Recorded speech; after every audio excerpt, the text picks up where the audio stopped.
سعيد بلقائكم مرة أخرى أصدقائي. اليوم ننتهي من مجموعة التنسيقات الموجودة في قوائم التشغيل. 203 فكرة تم إعادة نشرها مقسمة 5 أفكار بدرس واحد، وعدد الدروس كانت 42 درس. واليوم لدينا 306 تلوين الخلية بشرط، و247 التحكم بتنسيق التاريخ داخل النموذج. Nice to meet you again, my friends. Today we finish the collection of formats in playlists 203 ideas republished divided into 5 ideas in one lesson. The number of lessons was 42, and today we have 603 cell staining conditional 247 control the date format inside the form.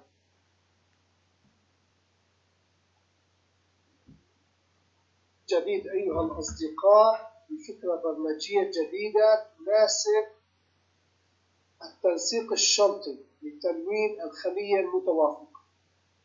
لنفترض أنه لدينا ملف إكسل. هذا الملف يعالج الأرقام التي نراها أمامنا. إذا تم تسجيل رقم من هذه الأرقام في الخلية C4، نلاحظ أن هذا الجدول يأخذ خلفية بلون أزرق. لنجرب ونرى الناتج. فإذا كيف تمت هذه الأمور؟ نلاحظ عندما نحدد هذا الجدول ونطلب التنسيق الشرطي وندخل ونرى يوجد تنسيقا شرطيا، ماذا كتب فيه؟ كتب فيه أنه أي رقم أي كتابة تسجل في C4 التي هي هذه، إذا كانت تساوي أي مضمون من أي 2 وما تليه. عندما نحدد هذا المجال كله ونكتب أي 2، بما معناه أنه يطبق بالأي 3 والأي 4 والأي 5 والأي 6. عندما يتحقق هذا الشرط الذي يتوافق الرقم 23 توافق مع الخلية أي 4، فإذا أي 4 فقط تأخذ التنسيق الذي يلون الخلفية إلى لون أزرق. عملية بسيطة جدا. إنه التنسيق الشرطي مفيد لجداولنا لكي نستدل أن هذا الرقم موجود في الجدول الفلاني. لنفترض أننا سجلنا رقم وهذا الجدول يحتوي على عدة أعمدة وعدة أسطر. عندما نسجل فإنها تتحدد الخلية المتوافقة مباشرة. شكرا لمتابعتكم.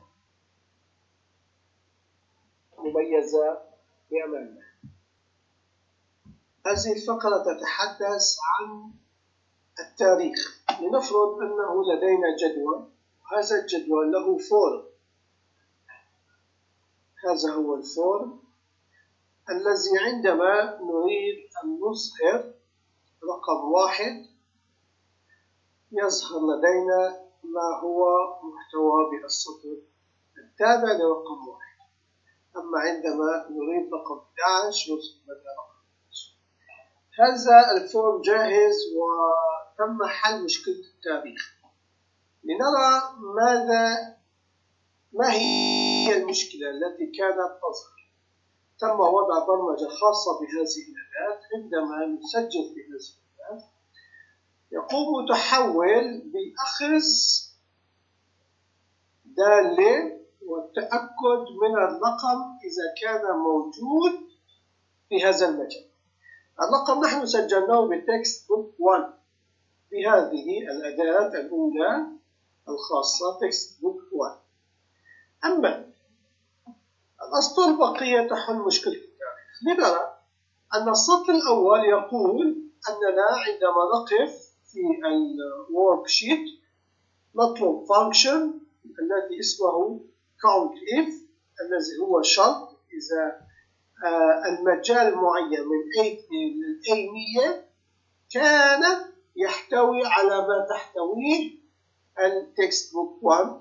هذه هي النتيجة. إذا كانت true، إذا كانت 1، فإذا نكمل البرمجة. فإذا هذا الرقم موجود ضمن هذه الداتا. الداتا محتوات من أي 2 إلى أي. الأسطر التي تلي هذه البرمجة نقول إذا كانت تكست بوك قيمتها لا تساوي الفراغ، إذا لم نكن نسجل فيه، نحن سجلنا فيه، وكانت المحتوى الخاص بالمتحول AR يساوي 1، نفذ ما يلي. فإذا التنفيذ بالإف كان يوجد له شرطان. الشرط الأول أن الداتا أو الإدخال موجود بتكست بوك 1 لا تساوي الفراغ، تم تسجيل شيء فيه. طبعا يجب أن نسجل فيه رقم، وهذا الرقم موجود في هذا المجال. إذا تم تسجيل أي شيء وكان التسجيل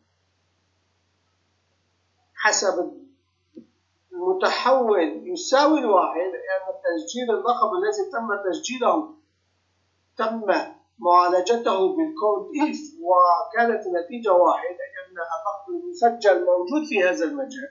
ماذا سوف نفعل؟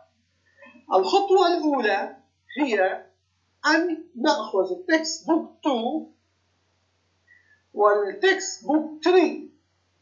التكست بوك 2 نقول له خذ الفانكشن الذي يقول fill up، خذ ما هو موجود بالتكست بوك 1 قيمته وابحث عنه في المجال من A2 إلى C100. فإذا تم شمل الثلاث أعمدة التي نحن سجلنا فيها البيانات التي تكون هنا.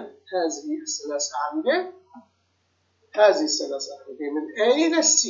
فإذا هذا هو المجال. ثم يكمل وأعطيني العمود الثاني الذي يكون يحتوي على الاسم. إذا كان الرقم مختار 2 أعطيني العمود. نرى أننا الآن في التكست بوك 3 نطلب نفس الفانكشن ونقول له fill up ونقول له أعطيني العمود الثالث من المجال من A2 إلى C.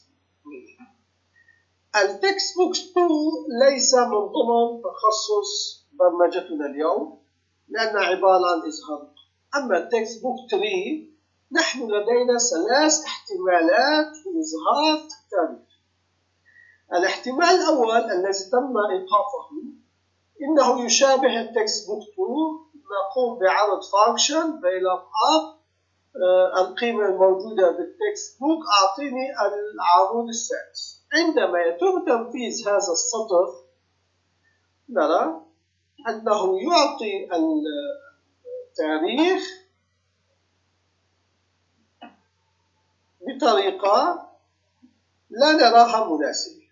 لنرى ما هو ناتج هذا السطر. تم إعطاء التاريخ برقم.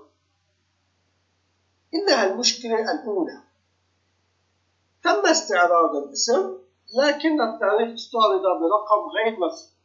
فإذا نحن يجب أن نستعيد بالبرمجة الأولى أن يتم إيقافها والتسجيل البرمجة الثانية التي نستفيد من دالة اسمها CDate التي تبرمج ما يحتوي العمود الثالث إلى تاريخ. لنرى أيضا لا تكون مناسبة لنا لأنه يعرضه كنموذج أمريكي. عرض كنموذج أوروبي يعرض السنة ثم الشهر ثم اليوم. لنحل هذه المشكلة أيضا نستعيد بالسطر الثالث الذي كان مفعلا الذي يقول أننا يجب أن نستعيض عن سي ديت بدالة اسمها فورمات.